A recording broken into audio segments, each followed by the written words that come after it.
This is the last episode.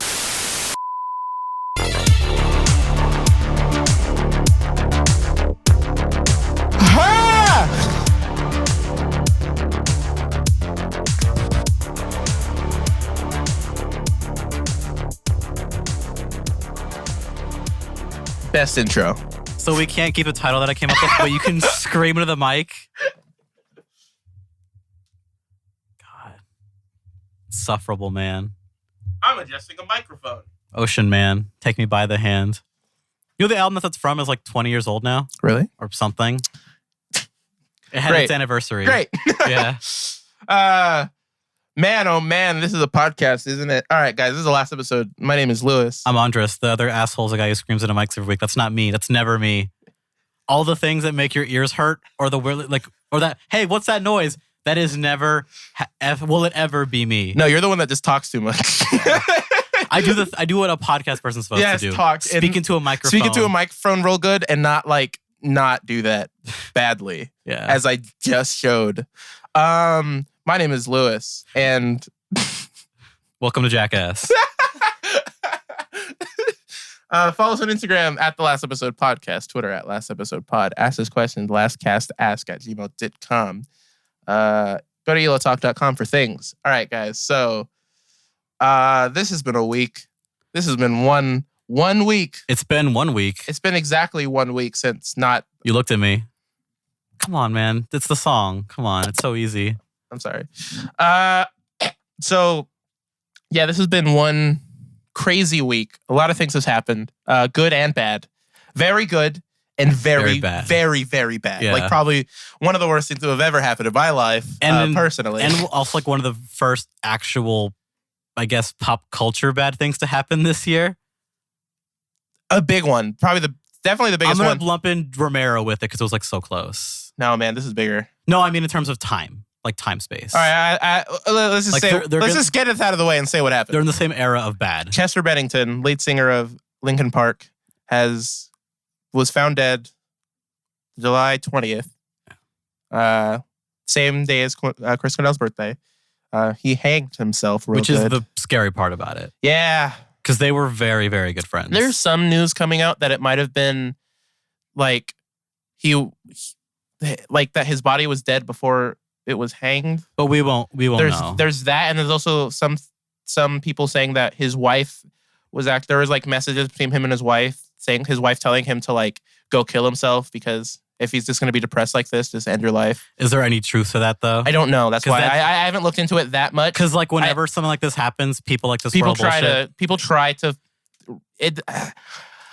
I don't know. All I know is he's dead for sure. Yeah, and I'd always just wait to hear from the band members themselves. No, yeah, and the only Mike Shinoda, the rapist, he's the only one that said anything, and all he said on Twitter, was very concise. All he said on his Twitter was like, all the news is true, like R.I.P. or something we'll like that. A statement in a couple days. That's yeah. Which is what I'm once they're ready. Yeah. Like everything that I've heard those other reports, I'm ignoring those. I'm ignoring until Mike says until the band members. Yeah, that's what matters the most. It totally does. Yeah, yeah. So this has been very hard for me because Linkin Park's a very important band in my life. It felt too fake. It did. My mother told me. I didn't think it was real. So my mother told me. I thought it was like someone's doing like a dumb joke. I was like, this, like, no, wait, hold on. Yeah. So I was home and she was at work and she called me saying, it's like, hey, did you hear what happened? Chester from Linkin Park? And I was like, what are you talking about? It's like, he was found dead. It's like, that's not real. Yeah. But I looked it up. I was like, this can't be. Oh, there's too many headlines. Yeah. Like when there's like one or two, it's like, oh, that's not real. Yeah, someone fucked up. And, yeah. But when you see like a lot, it's like, oh, it's worrying. This is real. And then I walked inside to this boy that's sitting over here. His name is Alonzo. And he's not who actually is still a ghost. He's still a ghost. No, yeah, he's still dead. Yeah. But I walked up to him and was like, hey man, I don't want to tell you this. I really don't. Yeah. But Chester Bennington's a dead boy. Yeah. And we were all day we were just kind of listening to Linkin Park all day. And a lot of people I know were doing that. Yeah.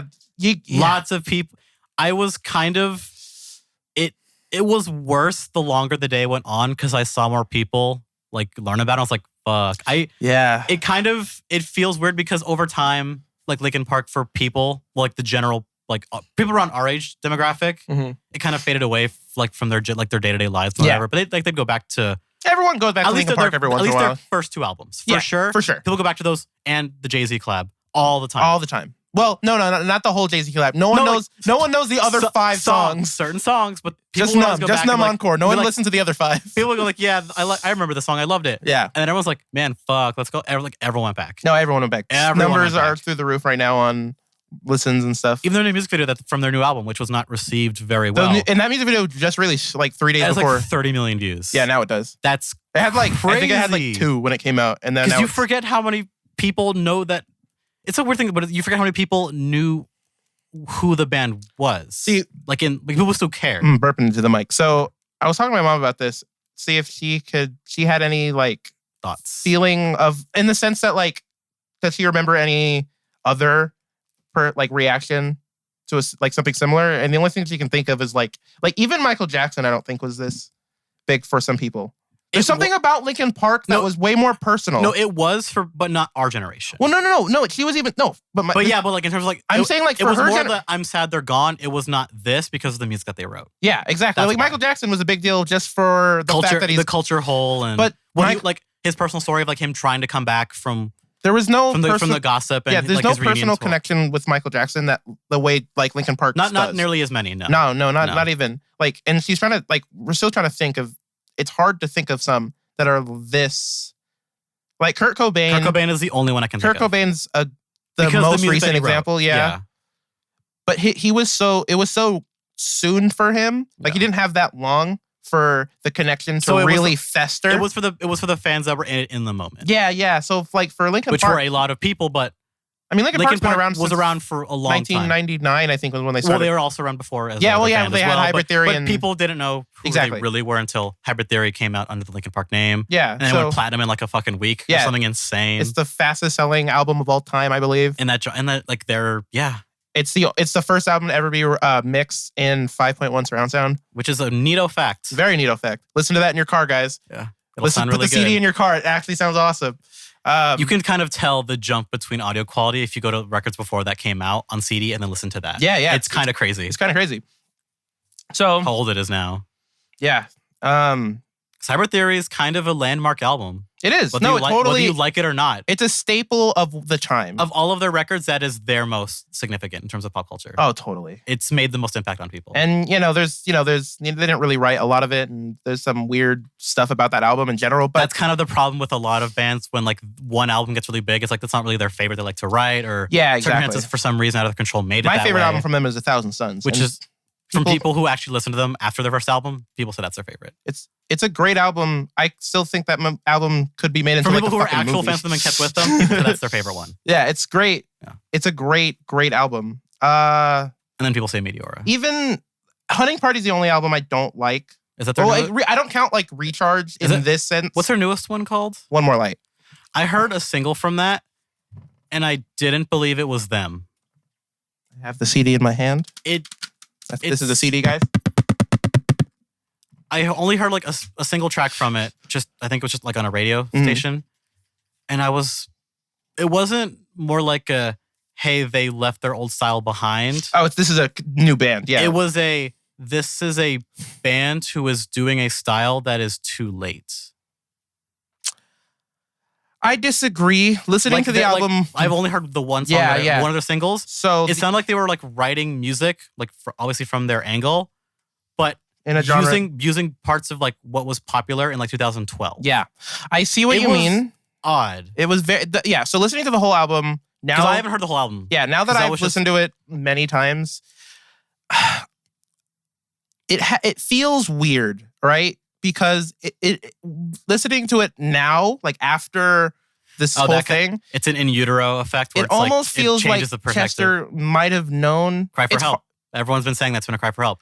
Well, in utero was the same thing. Yeah. Well, but you know what? But I don't know how much of that is. Well, here's the thing. It wasn't even feel like a cry for help. It was more of like, we're done. And it's different, right? It's different than a cry for help. It's a lot different. Because Linkin Park's, all their stuff is a cry for help. Yeah. Because that's the kind of music it is. Also because of their lives. Yeah. Every single person. Yeah. Well, Chester Bennington is the most molested as a child. Yeah. So like, yeah. I'm not saying like his was any worse, but his was pretty bad. His is pretty bad. Yeah. But just this one felt like, okay, we've been through a lot, but it's all worth it anyways. That's what One More Light really is. It's like, all right, let's just let's try something out. Let's try something out and see what, like, it's just like, let's just kind of live life and see what happens. And how long did that, like, when was their last release before that? Hunting Party came out in 2014. So about 3 or 4 years of writing it? Yeah. Did they do anything? What were they doing in between? Were they touring at all or anything? I don't think so. Just writing. I mean, like the band members like doing solos. At all? No. Cool. Like, I mean, like, did any of the band members do like any solo work or work with other people? Or I don't think so. So I assume you would know that because you follow people. Chester was in God,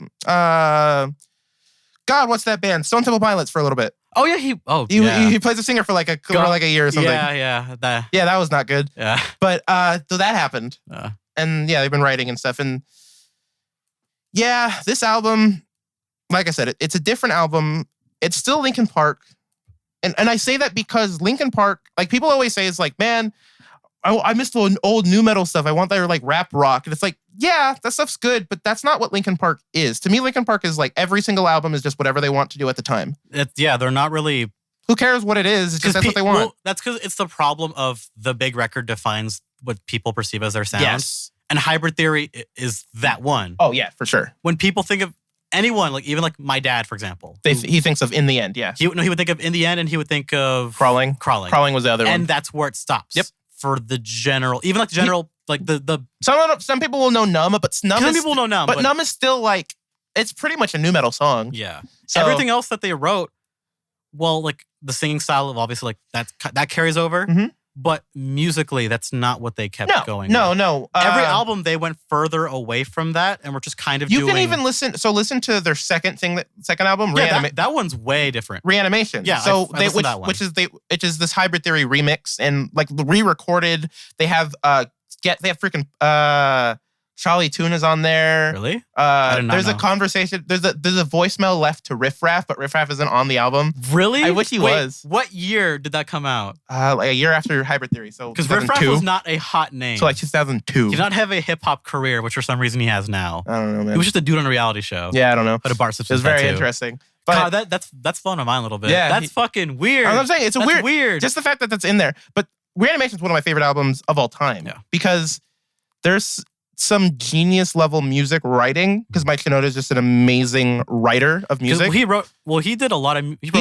He's the writer of music, pretty much. Like he's the kind of one that's like, all right, he knows the music theory. He knows the music stuff. He did his homework. He plays violin. Yeah. You know what I mean? Like he put the time in to figure out how does music work? How's it created? Yes. And how does it make people feel? So that's what Mike's contribution is. It was a big contribution. It's kind of what made Linkin Park rise to success. Yeah, because it's not just... Because before that, nu metal and that kind of genre was just Limp Bizkit, Papa Roach, Disturbed, not good music. Even though Disturbed kept living. Disturbed is still interesting because they still do this album last year. Yeah, and it's still the same stuff, which is like... Then people still like it.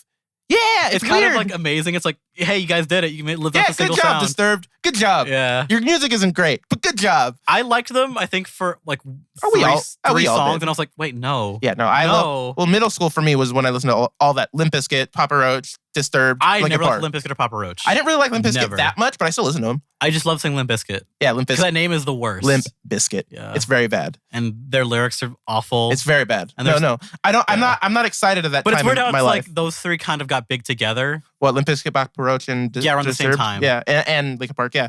Well, no, Linkin Park was after. Yeah, so they're at the tail end of the 90s. Well, that's why Linkin Park, they kept it going, but with their own... Mm-hmm. And they kind of moved that genre. It's almost like nu metal... They evolved it. Died because of Linkin Park. Yeah, because they moved. Because it got stale for everyone who wasn't doing what Linkin Park kind of showed that, hey, this is kind of boring sometimes. Well, and then they wrote... So let's make something better. And then they wrote their kind of own version of nu metal, their own take on it, and then everyone copied it. But by the time that they copied it, it was already past due. Like, it was already old. That's why you got a lot of bad rip-off. That's why you got a lot of bad emo bands in the early 2000s that were trying to do... Bullet for Valentine and all that. But they didn't get what made Hybrid Theory so popular. And by the time that they got to trying to rip that off, it was way too late. Like, way too late. It's because Hybrid Theory did things that music doesn't do. It did it first. Yeah. So... And whether you think it did it the best or not, they did it first. They won the race. They got to that sound first. Yes, they won the race, and that's really all that matters in music success. In a lot of ways. In sales and exposure. Yeah. So, obviously, I'm very much heartbroken. Well, yeah. Obviously, the Linkin Park's. You've talked about that a lot in the podcast when it hasn't. I realize that Linkin Park's probably.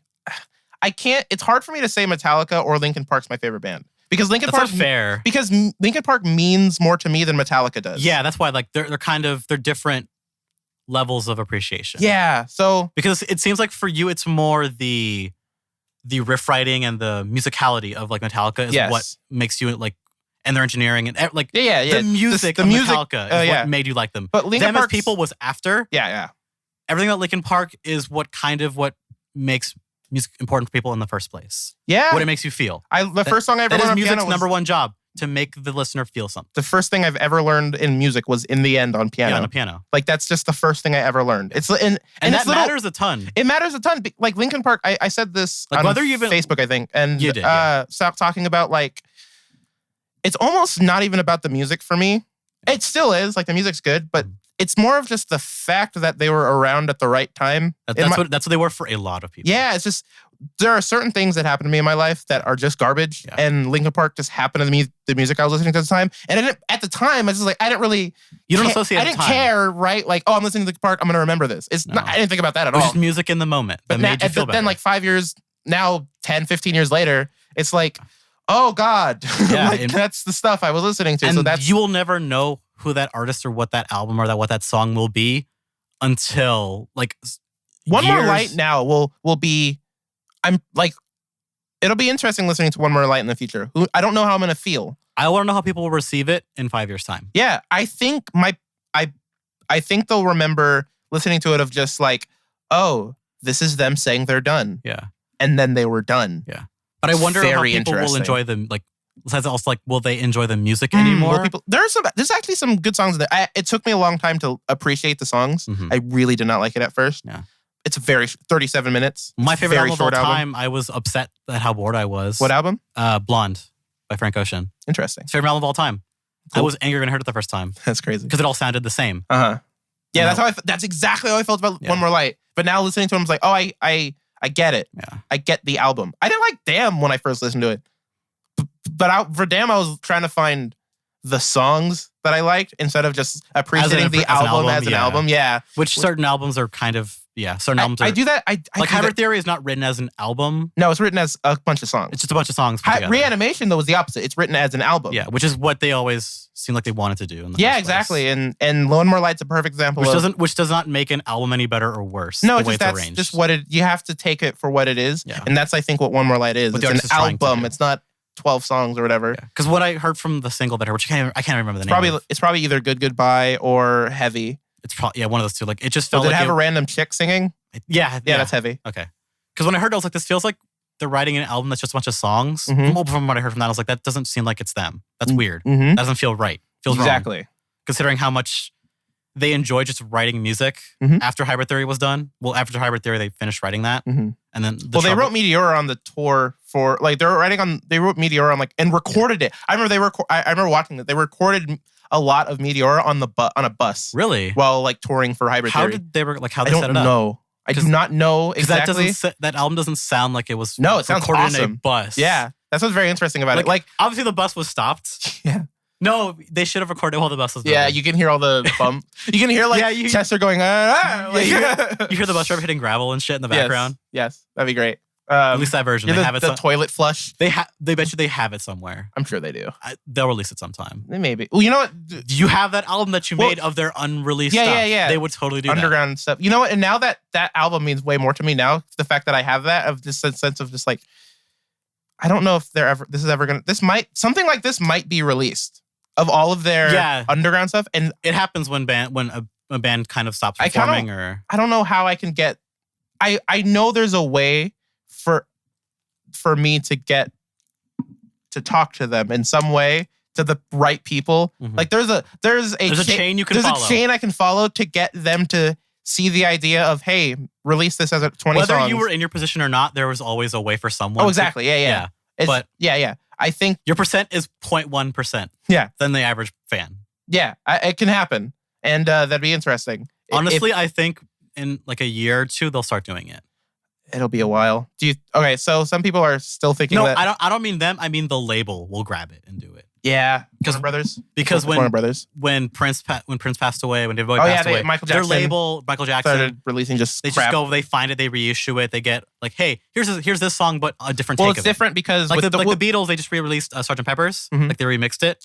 Well, yeah, but it's different when for that kind of stuff when most of the band or all of it is gone. Like when They're still alive. it's like release Michael Jackson stuff. Well, there's no one in Michael Jackson but other than Michael like his Jackson. family. Yeah, you know what I mean. So it's like, And I was still not a fan of that, of like releasing Yeah. his music that he didn't approve of because Yeah. it wasn't finished. yeah, I'm not a fan of that. If it's like, hey, an But- alternate take of a song, I'm cool with Unless that. but like me personally, like when I die, I want all my stuff to be Yeah. free. Like that's me personally. Yeah. I already said that on Yeah. multiple The thing is, like multiple with times. Michael So- Jackson, nobody knew that. Yeah, exactly. That's what my beef was. Yeah, I don't think he Because necessarily did. Even though he was like people like if you do pop music, people consider like, oh, you don't actually know how to write music, you don't care about your art. Yeah. He gave a lot of No, man, time and Michael effort. Jackson's different. I don't like calling him the king of pop He because gave it's not pop music. No. It's so not. Michael Jackson is just good music. Looking, because I was listening to Questlove talking about the way he wrote music. Uh-huh. It didn't make any sense how his songs got popular at the time. 'Cause Mm. if you look at like when, The other music that was being if you look at, you're when his right. album released in that year, it doesn't make any goddamn You know, sense. Michael Jackson's never been number one for the so I watched a video until it was until he died, right? Like his albums charted at Yeah, number one. Okay, so I watched a video of it was like 17 every year from like 1945. Oh, like the and most popular song of that year. One most popular song and the I way should they watch did that. That video's on my related yeah videos. the way they did it was whichever song lasted the longest at number one. That's a fair assessment. Yeah, which I think is good. Michael Jackson got none. No, he's never gotten that. He's never gotten that, which is interesting. I'm sure he's reached number one. He definitely has reached number one, but it was just With Bad, there were for other sure. people. There were other people that were just there longer. Yeah, sustained. Prince got it. Prince got it for sure. I believe he got it. Elvis obviously got a lot. Because it's Elvis. Yeah. Did Linkin Park get in the end? They might have. I think it was at least in like the top 10. It definitely hit. It was a definite hit. Yeah. All right. So I think we're good on the Linkin Park topic. All you guys know, yeah, we're all sad and I hate the world. It's weird. It's weird. It caught me off guard. No, legitimately, no joke. I knew a lot of people who are going back to AMVs. Like, no joke. Fair. Fair. Because people were like, I remember this song for this one thing. I listened to Curry and hearing from a Naruto AMV. But seeing that happen was kind of a beautiful, weird thing to happen. Yeah, it is. Because it was thing. No irony, no venom. It was just, hey, this shit was cool. Let's go watch this cool shit that we liked when we were 10 together. Dude, when I started watching YouTube, like when I was like 2006, when YouTube started, 2005, 2006, which is like when earliest days of YouTube, back when 5 stars were a 5 thing. stars, shitty UI. Yeah. Subscribe button was yellow. The first things I ever watched on YouTube are Naruto AMVs, Linkin Park. Yeah. That's just what it was. That was just YouTube. That was straight up just YouTube. That's just what YouTube was. That was what YouTube was. Yeah. It was cat videos. Uh-huh. It was like clips of TV of like weird news segments. Mm-hmm. And then AMVs. And the clips of like cartoons and movies. All it was. That's all it was. And that's kind of the culture. Yeah. And a lot of us were at that age where we just watched those. Yeah. All right. Moving on from Linkin Park. Let's talk about some good things. Yeah. Ready Player One. Yeah. You talk about it. All right. I'll talk about it and then you can I'll talk about shit the all trailer. over it. You just talk about your love of that book. All right. So that book exists. It's written by a person I can't, something Klein something. I don't know. There's a Klein in the name. Yeah. And it's a book about, so in the future, everyone's obsessed with video games. And there's a specific video game, or virtual reality called game. Sword Art Online. Called Oasis. Yeah, Sword Art Online, pretty much. And what came first, by the way, you think? Ready Player One. Okay. Sword Art Online was like a late 2000s light novel. Got it. So you stole it from me. So people stole it from Tron. I know. I know. Yeah. And What's this other sci-fi movie that I'm having trouble remembering. War Games? No, not War Games. Where the kid plays a Game Boy and it can disarm a nuke or whatever the fuck. No, not just a kid. Oh God, what's the actor's name? Oh, but Ferris Bueller. Wait, that was him? Yeah. Fuck you. That's fake. That's not real. You're lying to me. No, look it up. I don't believe you. Look up War Games right now on IMDb. No, while I talk about this. Fine. So I think you're lying to me. That fact is too funny to be real. Nothing in life is that funny. Well, you want to know something funnier? Dwayne Johnson has officially signed up to run for president in 2020. Is that real? That is real. Somebody did that for him and he was like, I don't know about this. Is that, he's really doing that? I'm pretty sure this is real. Dwayne The Rock Johnson versus El Trumpo. That sucks. This is a world that we live in. Who cares? Future. Again, who cares what political side you're on? This is interesting as food. Hell future. Hell future. All right, so Ready Player One, futuristic world where everyone's obsessed with video games, and this one game comes out made by something Holiday, like Mr. Holiday, and that's the character's name, and Doc Holliday. Doc Holiday, and the game is just a virtual reality where you can do anything. That's pretty much what it is. It's just, think of MMO on steroids. Think of an MMO with mods. That's what Oasis is. No, think of Second Life. All right. Second Life is just that. All right. Second Life is literally just you go into servers and you can modify servers to make your own world. It is Second Life. All right, there you go. That's what Oasis is. More focused on an actual game. Oh, okay. Not just do whatever Walking you want. around and having fun other. and yeah. So that's what Oasis is. Just a world within a world. Yeah. A very good example of that. So then the Holiday dies, and before he dies, he codes in a bunch of Easter eggs in the game, and he makes a video or something, like a video saying, Yo, I'm dead. What's up? Yo, I'm dead. What's up? Homies. Go find all my Easter eggs. If you do, you get to take over my company and win all the monies that it owns. And this is like the biggest company in the world. Yeah. So it is the world. It is. Now. It is the world now. So obviously, people go look for the thing, and there's a my treasure is buried. Come find it. The One Piece. Yes, it's literally what that is. Yeah, by the way. It's just kind of that. And the main villain is a corporate video game company, Activision, and Activision hires a bunch of boys to go into Oasis and just find the keys for them. And anytime someone loses and whatever, they just put in a new one, and because they have monies. So the whole story is just about three little boys, or two boys and a girl, and going out looking for these keys. And there's references to everything in this. Spy Kids 3D Game Over. Yeah. And there's references to everything in this book. For better and for worse, and for my opinion, for worse. Yeah. For my opinion, that's just what it is. I don't consider it, I don't think that makes it good or bad. It's just, that's what this is. That's interesting. There's references, I mean, in the so that's the book. Steven Spielberg will be directing the movie. Fuck you, you're right. I hate you. You're right. I know I'm right. That's the dumbest shit. I've seen this movie. It's a good movie. War Games? It's a movie. Ferris Bueller's a good movie. Yeah, War Games is you're not. right. Yeah, War Games is a movie. Ferris Bueller's War Games is a perfect 80s movie. You know what? That is, yes. It's a perfect example of what bad 80s movies are. Of what the 80s thought technology was. Yeah. And how video games work. Yeah, it's so good. It's not, you know what I mean? It's a summary of the 80s culture. Yeah, it's great. God, War Games is fucking dumb. It's so dumb. It's so dumb. Yeah. Just deactivate nukes with my Game Boy. Ferris Bueller's cool though. Ferris Bueller is awesome. Obviously. Watch it in Spanish class. I can't wait for the reboot. I just saw your soul leave your body. That just happened. I've never thought about that being a thing, and I'm very upset. I'm so sorry. Fuck. Who would play Fiora? Who would be Deadpool? Not. Yes, that would happen because look at fucking reboots. No, I know. They rebooted the Smurfs movie series. There's 3 of those. They're doing another one like this year. Sure, why not? Shrek meets the Smurfs and they all have a big ol' orgy. I wish. I'd watch that. Sure, why not? No, and B movie's there too. You like jazz? Yeah. Best quote. That's good future. Yeah. All right, so that's the best future. Steven Spielberg is going to be directing the movie that is Ready Player One, and which makes me more interested. Hella excited because they won't give him, if this movie does well, maybe they'll give him the Evangelion rights back. Oh yeah, you know about that? Yeah, you want to do an Eva movie for a long time. Yeah, if this movie does well, I can see that happening. Steven Spielberg, he's a good boy. He's a good boy. He makes good movies. He doesn't always make the best movies. Not the best, because he just makes a lot. They can't all be winners. Remember, what's the movie about the BFG? The camera film. Videodrome? No. So it's Super 8. Super 8, right. That's he did make that, huh? Yeah, Super 8 is a movie. It's a good example of Steven, of like... He tried something new. Didn't really pay off. But he's Steven motherfucking Spielberg. Nobody cares. His name holds weight. Exactly. So that's why I can see this movie will do well just because Steven Spielberg, which makes me excited. And Ready Player One is also very, very well known. Yeah, well, exactly. It's been around for a long time. It is super well known. I'll say it's well known. Yes. I'm not going to say it's very well known. It is well known though. Like it's not Game of Thrones. No, people just know this shit because it's on the streets. Yeah, but it's a book that young whippersnappers who are like under the age of 27 know what this book is. Yes. So this movie will do well just because of that. Now, When's the release date for this movie? Next July year? 2018. That's pretty close. I believe July. I know 2018. Yeah, very close.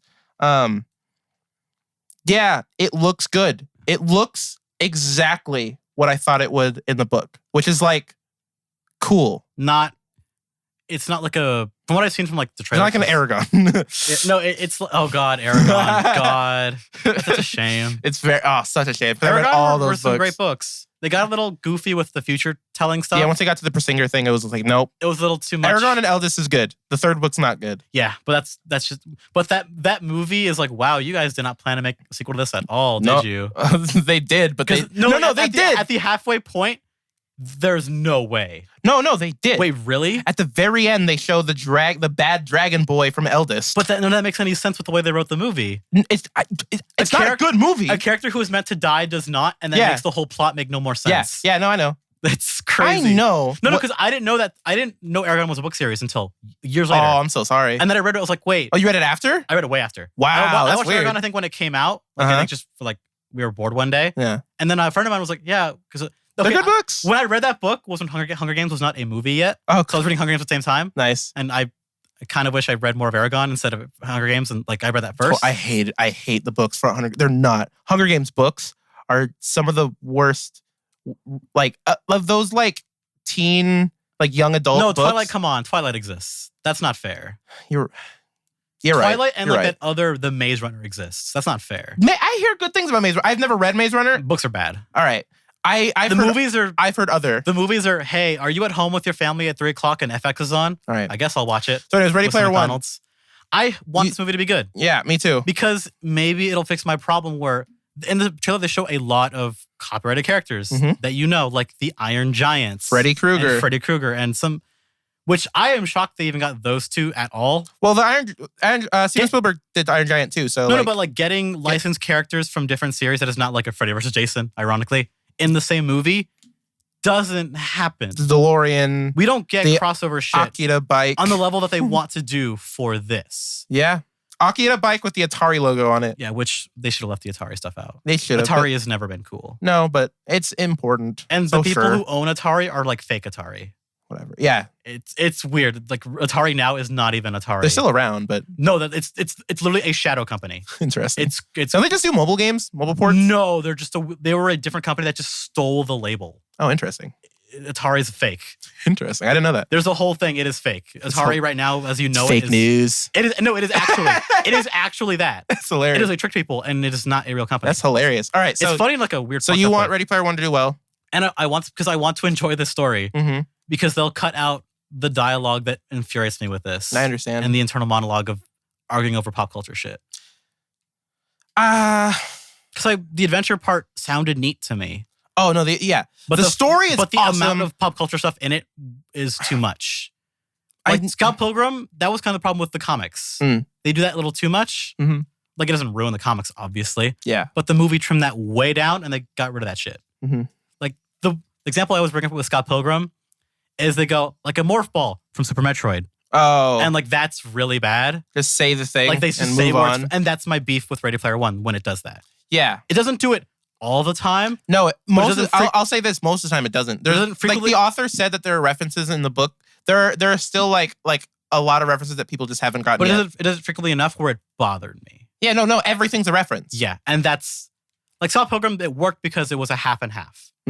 Like the theater remember the theater they go to at the end of Scott Pilgrim? Sure. That theater is a theater from Earthbound. Cool. The same name. Interesting. That's just if you know what that is, which I don't know. I played Earthbound. I didn't remember the name of the theater at all. Yeah, I yeah. Thought that later. See, that's the kind of Easter eggs I like. That's what I like. Oh, you're right. Look, I know what you mean. Yeah. I like subtle you Easter. love, just make it more subtle. I like subtle and cool Easter egg and references like that. But Ready just Player don't say, One. Hey, Iron Giant. Yeah, you yeah, feel yeah. like smoking weed today?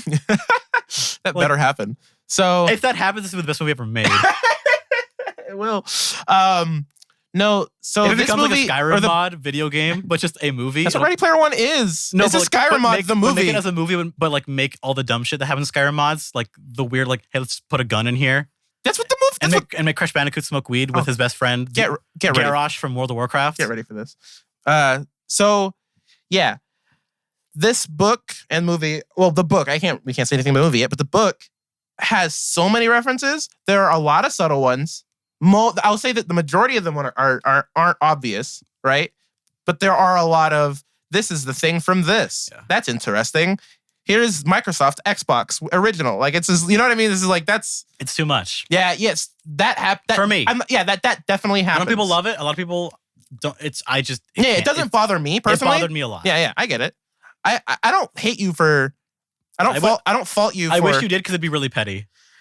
I hate you for a lot of things you hate, but this isn't one of them. Because I don't think you actually hate the book. No, I don't. You haven't read it.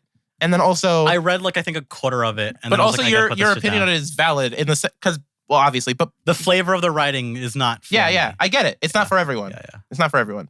That being said, you can't deny this is an important book. People care about this book a lot. Yeah. The fact that it's being made into a movie at all blows my mind. I'm honestly surprised it took so long. Really? Yes. I did not think it was ever going to happen. No, because I thought this would be announced 5 years ago. If it was going to happen. When comic books are when pop culture started getting adapted more and more into movies, I was like, where is that one at? Mm-hmm.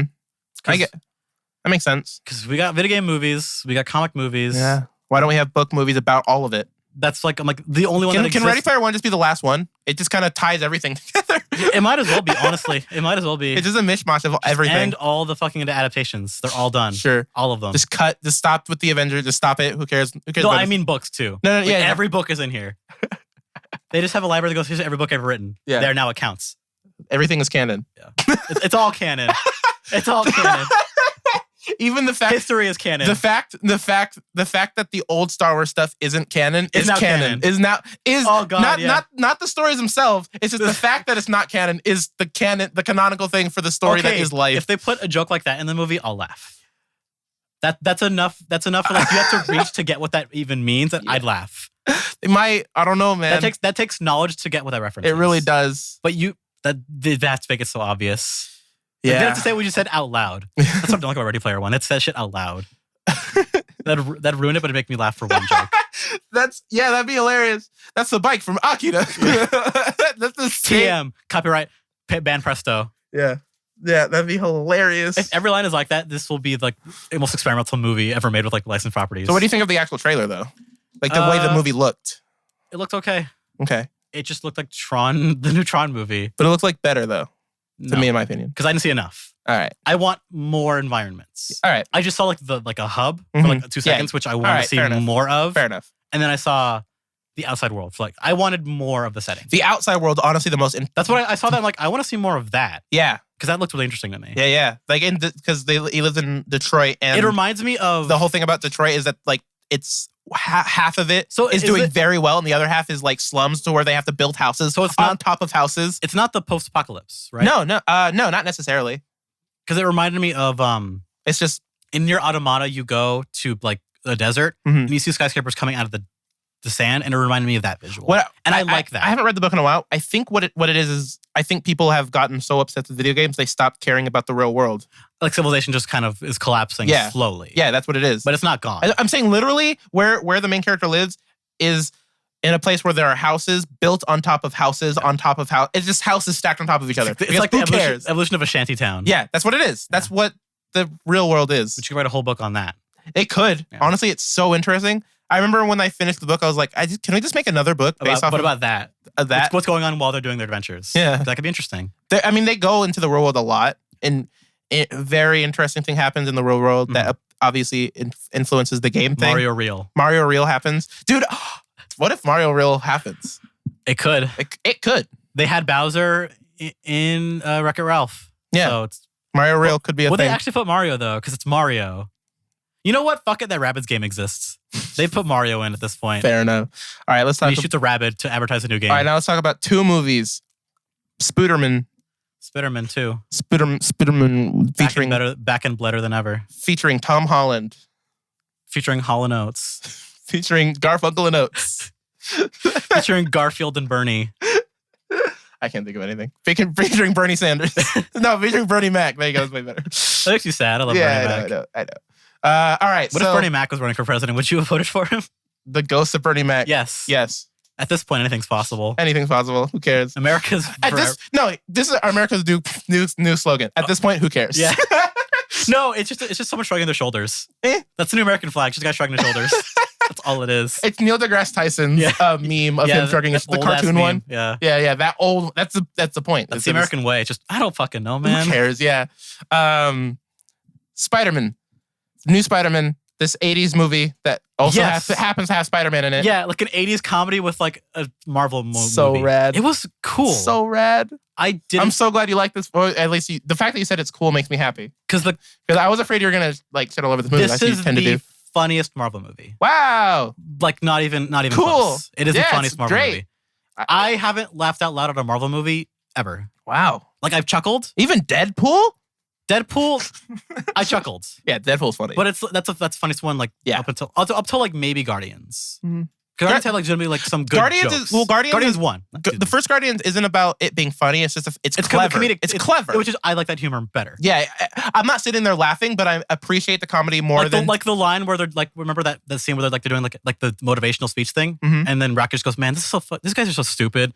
Like that. Like that was funny enough where it wasn't like, oh, we're self-aware. It's just like, man, this is kind of dumb. I laughed more watching Deadpool, but I appreciate the comedy more of Guardians of the Galaxy. Okay. So because it's smarter. Yeah, because it's smat.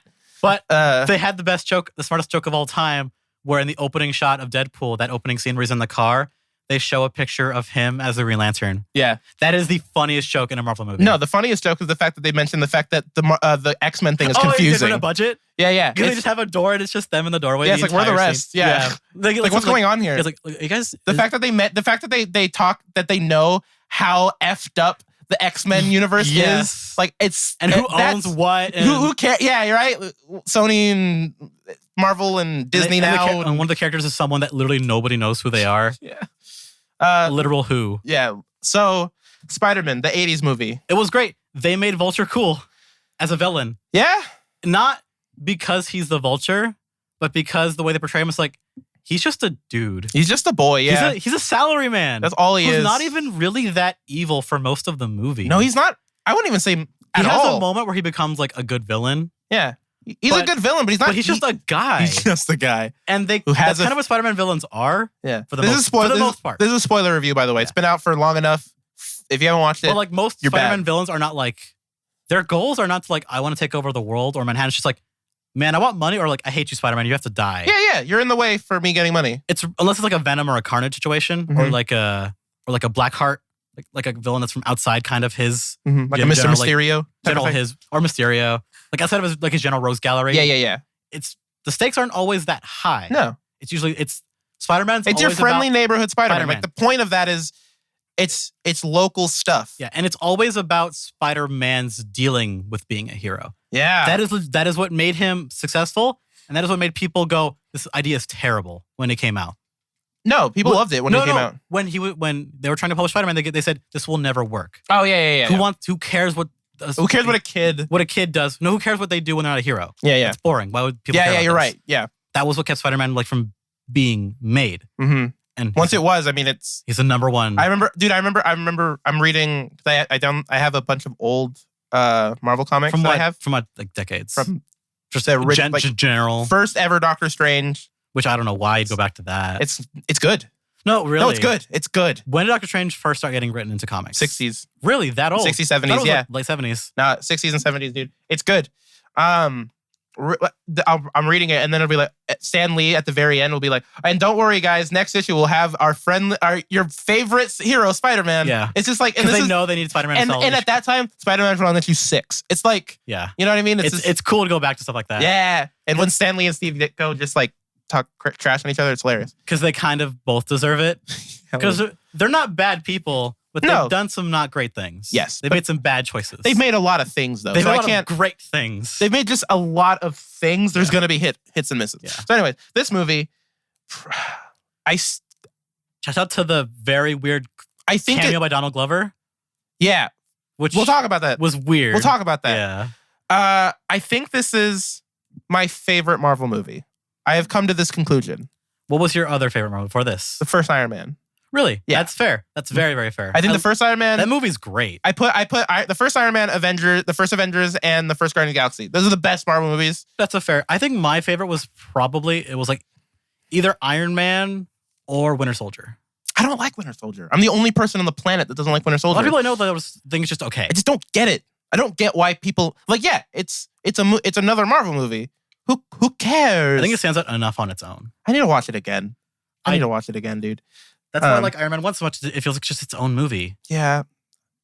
Yeah, I see what you mean. It doesn't really. It feels like a movie. It doesn't rely. Marvel movie. It doesn't rely on all the outside movies' influence, which I get. I go back and forth on like that'll never happen again. I go back and forth on like I like and hate that they're all connected. Yeah, you understand. Every movie I'm like I like and hate. It will never happen again. Yeah, ever. Like there's no. We have so many. Well, Marvel heroes said now? they're doing another universe, another batch after Infinity War Part 2. It's the same universe, right? Or no, they're gonna do a whole new thing. That's stupid. Just throw a baby out with the bathwater. That's stupid. As long as it's Miles Morales, I'm okay. That's where Squirrel's gonna show up. Is that true? No, but that seems like it would make sense. It would. Like we'd get Gwenpool there or something like that. Would you ever have Gwenpool or Miles Morales? Miles Morales. It's not even a good question. All right. Because you can write more. I was reading some Miles Morales stuff very recently, actually. Mm-hmm. I read the issue where he talks about, it's like, wait, why do they care that I'm black? It's like also, by the way, I'm like half Hispanic too. What does that matter?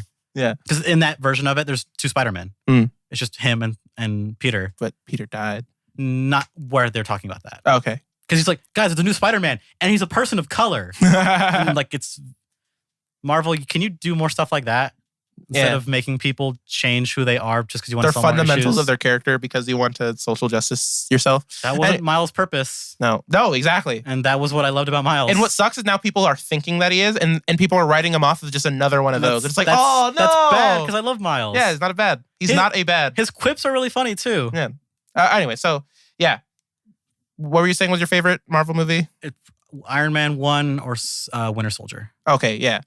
I can't say Civil War because the villain's I can't say Civil War. The villain's very bad. No, Civil War. Civil War. I was excited for Civil War. Spider-Man saved Civil War. I was excited for Civil War just because I wanted to see what they would keep and what they would not keep. Yeah.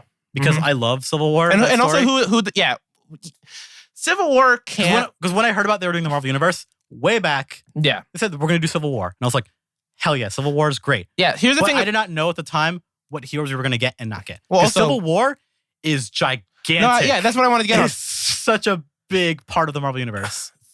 How many? I think all the comics for Civil War 1. Oh, remember the Civil War 2 now? Yeah, Civil War 2, Civil War 1. I think it's like 150 comics, like 150 different things going on or something. Most of them are side stories or what's going on. And I haven't read all those. I don't think I've read any of them. I've never read Civil War because I'm not going to start. There's so much. Yeah, no. And then there's Civil War 2. Which I haven't even touched. I have no idea how that even is involved. It was received. That's why like what Civil War the movie can't be that, and that's why the movie suffers, in my opinion, is because Civil War only exists because they have the time to make it huge. Yeah, they have the time to build up. You can't even with these movies, even with the movies, you can't. You just can't. There's not enough time. The villain was just so weak. Yeah. Very weak. It's just like, I'm trying to make you all fight each other. Oh, classic. The best part about it, though, was they did make Iron Man's side more. They gave him more. Yeah. Because Captain America's is better. Mm-hmm. But they made Iron Man seem more reasonable. And Iron Man seemed very reasonable, yeah. Because in the comics, they just don't give him enough time. Mm-hmm. That's just the problem with it. They don't give him enough time. Okay. So, Spider-Man, you recommend? Of course. Yeah. This is the best Marvel movie in a long time. Yeah, very. In a long time. Yeah. It makes me excited. Okay, so they're going to make two. Guardians wasn't bad or anything, but there's going to be 2 more of these of Spider-Mans, and there's also going to be a Venom movie played by. But that's going to be owned by Fox, though. Fox is making it. It's not in this universe. I don't know. They haven't confirmed. I remember when we talked about that a while ago. It's like Fox was making this, and Steve Harvey is going to be Venom. Yeah. Well, it's not Steve Hardy, but Tom Hardy. Tom Hardy. Yeah. Bane. Steve Harvey. Venom. Steve Harvey. Steve Harvey is Venom with his mustache sticking out. Yeah. No, like it doesn't go all the way, so you can still see his skin. The symbiote is over him. The symbiote suit. And his mustache is outside of symbiote suit. Yeah, and you still see a little bit of his skin because it doesn't want to touch it. Oh man. Yeah. Someone draw that for me, please. Lastcastask@gmail.com. I want the Venom movie to be fantastic, but they said it's going to be solo Venom and kind of a horror movie. That made me worried because it's not Carnage. Yeah. Oh, yeah. If they're gonna do that, do Carnage. If you're doing like a horror stuff, do stuff with Carnage. Yeah. Or make up a new symbiote. Yeah. Fuck it. Who cares? Carnage was a fuck it. Who cares? We need a new symbiote. And he ended up Venom was a fuck it. Who cares? They made it up in the 90s. Yeah, and they made it. Thanks, guy who made Spawn. I forget your name, and I feel bad. And all this stuff was Venom and Carnage ended up being cool. Venom and Carnage. Yes. Venom and Carnage. Carnage. Venom and Carnegie Hall. Carnegie Hall. Radio City Music Hall. All right, so that's enough Spider-Man. It's one of my favorite superheroes of all time. And Hannibal's scene as the gym teacher. Oh yeah, okay, Hannibal. We gotta talk about Hannibal real quick. Okay, I don't know if people know about this when Spider-Man Homecoming, Donald Glover. No, when Homecoming premiered. At the red carpet. Before that, Hannibal put out a tweet saying like on Instagram, was like, "Hey guys, I'm looking for any lookalikes out in the LA area. I'll pay you $500. Go to the red carpet for me." That's hilarious. And the guy who went to the red carpet, he's just looks nothing like Hannibal. Yeah. He's taller than Hannibal, like by a lot. Yeah, Hannibal's not a tall man. The only similarity is that he is black and bald. That's hilarious. And he put on sunglasses, and all he did for like a red carpet, Terry Crews. He just did fake interviews. He just did fake interviews with people as like Hannibal. That's hilarious. And so many stuff reported like, "Hey, here's our interview with Hannibal Buress." It's the funniest shit, dude. You know what? And it's things like that make me.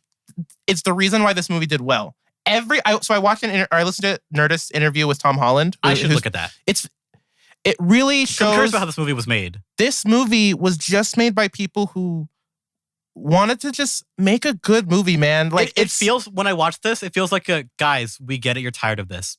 Give us a chance. Yeah. Dude, and Tom Holland said the perfect thing is like, if you take away all the Spider-Man things, this would still be a great movie. It's a great movie with that in mind. No, yeah. But without it, it's a fantastic movie. No. With the Spider-Man stuff is awesome. Best Spider-Man we've had ever. I don't like the Sam Raimi, and Andrew Garfield made me sad because it almost was good. The first one was almost good. The first one was like okay, and they shit the bed. Yeah. And the second one was like, what is this movie? Yeah, second one was laughably bad. Yeah. Like actually, you can watch it as a comedy. It's really funny as a bad movie. I laughed when same thing with when I watched your movie Sucks review. When he's saying he laughed when Gwen hit the ground. Oh yeah, it was so funny. Yeah, it was funny. It's good comedic timing. It really was.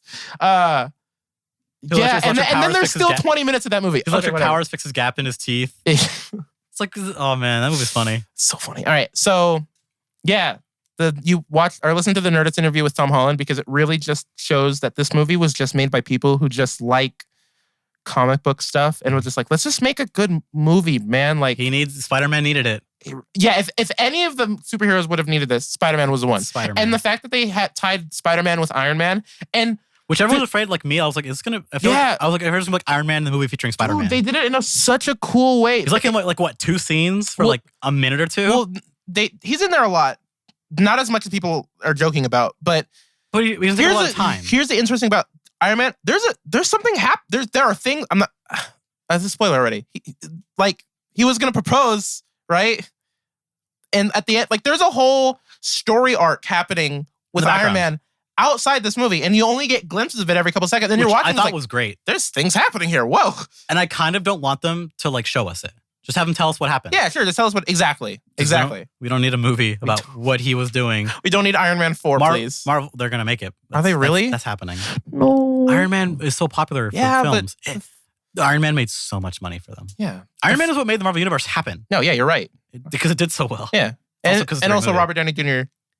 is just the fact that it was him. Yeah. And the fact that him coming back from being a garbage bad person, like almost Charlie Sheen levels. Almost Charlie Sheen of levels. Like excess. Well, I'm gonna say worse because he was gone. Charlie Sheen was there. He was off the grid. Yeah, Robert Downey Jr. was off the grid. Charlie Sheen was just like, I'm around. I probably shouldn't be, but I'm around. I should be in rehab. You really should. That's how I see that. So yeah, good movie. Okay, let's talk about Donald Glover real quick, and then we'll move on to something else.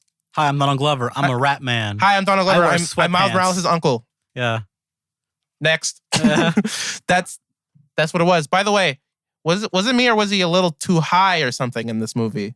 It was because Donald Glover's not a weed man. He's not like that kind of weed man. Like he's not going to be high all the time for a movie. I've seen Why did he seem so high? I think it was just because they probably had to shoot that like last minute or something, or he was very tired from. they shot that scene, those scenes like in his 2 in the trailer. morning. In his trailer, yeah. The grade screen him in. They probably did. They probably could. Modern movie magic, man. They made Robert Downey Jr. young, and it didn't look that bad. No, I mean it looked bad, but it didn't. In the X-Men movies, the de-aging looks very bad. The what? For Xavier, they de-aged him for the movies. If you go back now. I haven't watched those in a long time. Muy bad. Oh, interesting. Yeah. There's really not much to say about Donald Glover besides Miles Morales might be a thing. Which I'm excited for in a way because that's never... This Spider-Man's a baby boy. Yeah. Well, there's the thing. Like more than we've ever done. No, he's 15 or something. No, people like, no, I'm not 14. I'm 15. Yeah. Like, no, this guy's a child. Yeah, he's a child. He's a spider. Well, that's the thing. Why he calls himself Spider-Man because he knows he's not an adult. Well, that's real quick. Something interesting about Spider-Man, the fact that they did this movie as Spider-Man, young kid trying to be an Avenger. In the second ever issue of Spider-Man, which I read, which is fun. You should read it. Okay. It's him trying to join the Fantastic Four. Yeah. And it's just like, no, you're a child. Go home. Yeah. And it's like, that's grown adults. Perfect. Yeah. And that's perfect parallel for what this movie is. And there's a really great scene where, they make him seem so pathetic. Yeah. In a really good way. Yeah. No, they did a good job of making him the nerd. Hey guys, this is not a grown adult. No. This is a child with powers that he should probably have never gotten. Yeah. And really. He should just deal with that. Yeah. That's why Spider-Man is an interesting character. It's people he's loved so much. Mm-hmm. But having Miles show up, or Miles' uncle. Well, he's going to show up at some point in this movie series now. How old is Miles going to be? Because how old was Miles in? He is in high school. Okay. Miles he's going to private high school, like a private boarding. But school. I'm saying, what's the gap between Miles and Peter and not much. It's a couple years. Okay, but not significant. Yeah. Like I think Miles is 16 or 17. I think when he first showed up. Okay. So they're not that different in age. Mm-hmm. It's just Spider-Man's been doing it for longer. Yeah. Interesting. But that's kind of it. But so are they gonna make Miles 5 years old? Like baby Spider-Man? Or are they gonna make him just older than Spider-Man? That'd be interesting. Make him Venom. We'll just make him Venom. I'd be down. You could, at this point, go for it. At this point, yeah. Go for it. It's not gonna happen though, but no, make him Mysterio. Sure. Give him Mysterio powers. Sure, why not? That'd be dumb, but sure. Now it's such a new character, they can kind of do whatever they want with him. Yeah, he's very new. There's not a lot of. He's been established once. Yeah. So just. And look, the fact that they chose Donald Glover to be in this, make this reference. All right, regardless of if a Miles Morales movie happens, if whatever, Donald Glover would be the uncle. But even if that doesn't happen, the fact that they gave him, it's like, look, I know how much you wanted to be Spider-Man. We just couldn't do it. He's too old. Yeah, exactly. That's one thing. But what people would think Miles was supposed to be. Yeah. It couldn't happen for many reasons. No, if he kept his mustache, then he could be Miles Morales. His weird mustache he had for a couple years, he can be Spider-Man now. That'd be great. Yeah, it couldn't happen, but here's some sort of fan service to you of just here, I know how much you love this character, so we'll tie you to them. Yeah. We'll make you his uncle. That's very important. Yeah. Even though that's cool. I love that. I wonder if are they gonna just do the backstory that Peter had, but for Miles now? Because Miles in the comics, he lives with his mom and dad, and he has a normal household. I don't know. His dad is a cop. They might.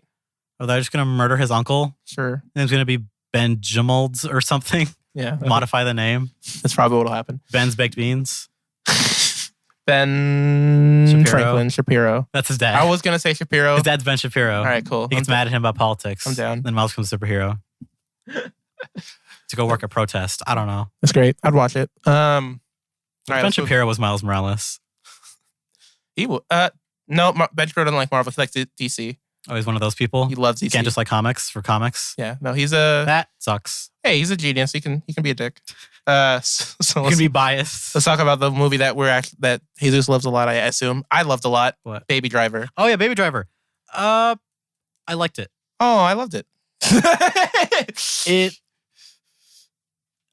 The beginning, the first act, I loved. Yeah. First act is very strong. Ah. Because it is the movie that I've wanted to make since I was a baby child. Where it's just a rhythm game. Mm-hmm. but a film. Yeah, they don't do it. When I saw the opening scene where he's just fucking around with his car to the song, yeah, I wanted the whole movie to be that. And I didn't. I'm glad that there were some breaks. I know they couldn't. Yeah, but they could have. My ape brain loves that kind of shit. I understand. I love things set to music. Yeah, beats. I love rhythm games very, very much. I know, you love them. I talk about it all the time. Yes. The tickle is a very nice part of my brain. Yeah, you love Guitar Hero 2. I like 3. 2's really good, actually, too. Because you can mod it. That's why. I deleted Guitar Hero 3 off my PC because like killed me. Well, because Guitar Hero 3 has infinite songs. No, but my Guitar Hero 3 on my PC just decided to unload all my songs, so I'd have to re-import all of them. Oh yeah, there's 15 gigs worth of them. Yeah, which is a lot. That's too much work. No, so I was like, I'm just gonna delete this. So like movies are sometimes they are set to like they're kind of in rhythm with the soundtrack every now and then, Mm-hmm. but the opening scene is deliberate. And Yeah. like after like the opening chase, the opening credits shot where he's walking to the coffee shop, Mm-hmm. Oh, that. and the graffiti is doing like the ad libs. Did you notice that? Mm-hmm. That was the tightest shit. It was very tight. It felt very much like Edgar Wright. Yeah. And then after that, it stopped feeling like an Edgar Wright movie. I just In terms of editing. Yeah. editing and writing. And I think it's because Simon Pegg is not working with him anymore. Mm-hmm. Like this movie wasn't like super funny, which it didn't need to be. No, it wasn't.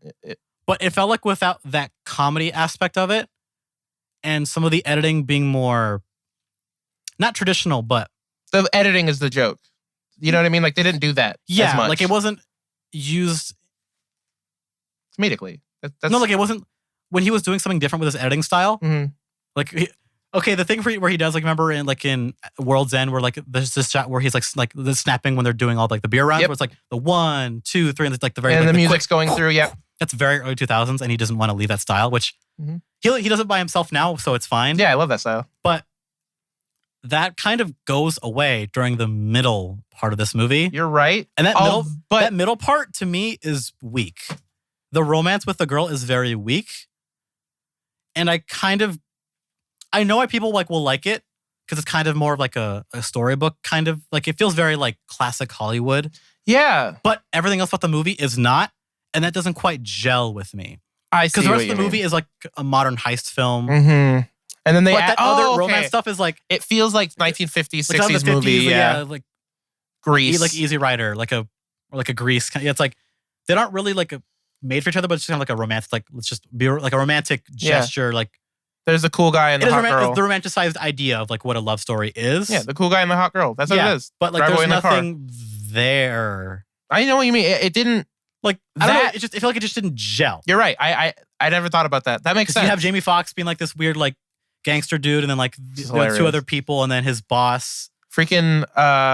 Jamie Foxx was. What's the other guy's name? He's Mad Men. I want to kiss his face. I love him so much. Yeah. He's such a good actor. He's so evil. So good. He's way better than Jamie Foxx. In this movie. Yeah, Jamie Foxx was great though. He was good, not great. I wish he was more dark.